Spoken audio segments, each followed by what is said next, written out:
बिस्मिल्लाहिर्रहमानिर्रहीम। अस्सलाम वालेकुम वरहमतुल्लाहि वबरकातुहू। डेली मोहम्मद चैनल की तरफ से आज मैं अपने दोस्तों को नज़र से बचने का एक वजीफ़ा बताऊंगा।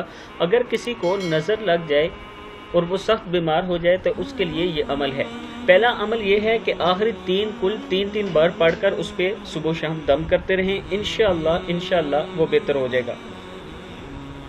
दूसरा अमल ये है कि ये दुआ बिस्मिल्लाहिर्रहमानिर्रहीम वमा उगनी अन्कुम मिनल्लाहि मिन शै इनिल हुक्मु इल्ला लिल्लाह अलैहि तवक्कलतु व अलैहि फलयतवक्कलिल मुतवक्किलून। बाज़ मरतबा किसी की नज़र इतनी ख़तरनाक होती है कि बच्चे या बूढ़े खाना खाना छोड़ देते हैं और रोज़ बरोज़ उनकी सेहत गिरती है।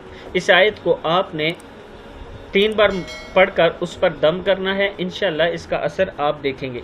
इस वीडियो को भी आप दोस्तों ने आगे ज़रूर शेयर करना।